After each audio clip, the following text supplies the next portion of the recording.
கடன் வாங்கணும். கடன் வாங்கினா தான் பெரிய ஆளாக முடியும். வர வர நீ காசுக்காக என்ன வேணா செய்வியோன்னு பயமா இருக்கு. இது வேணும், அது வேணும், இதை வாங்கணும், அதை வாங்கணும், இப்படி இருங்க, அப்படி இருங்க, இப்படி வாழணும், அப்படி வாழணும். அண்ட் மியூசிக் பற்றி சொல்லணுன்னா எவ்வளோ நான் ஒரு படத்தில் நடிச்சிருக்கேன், அந்த படத்தோட பாட்டு எனக்கே ரொம்ப பிடிச்சிருக்குன்னா அது எவ்வளோ ஒரு ஜாலி இல்லை. அந்த மாதிரி தான் நான் ஃபீல் பண்ணுறேன். இப்போ எனக்கு ரொம்ப பிடிச்சிருக்கு. It is been my favourite song. இதை பார்த்தீங்கன்னா ரிப்பீட்டில் போட்டு கேட்குற பாட்டு தான் இது. So thank you very much for a song sir. ஃபைனலாக என்னோட பிளேலிஸ்ட்டில் ரிப்பீட்டில் கேட்க ஒரு பாட்டு இருக்குது எனக்கு. தப்பு பண்ற. ஒரு மாதம் நான் சொல்கிறத மட்டும் நீ கேளு, நம்ம வாழ்க்கையை மாற்றி காட்டுறேன்.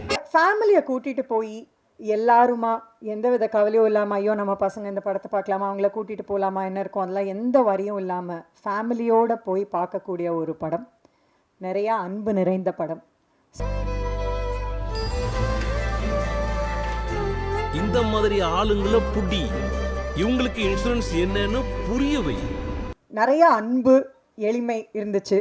அதுதான் எங்கள் படத்துலையும் டிரான்ஸ்லேட் ஆயிருக்குன்னு நான் நம்புகிறேன்.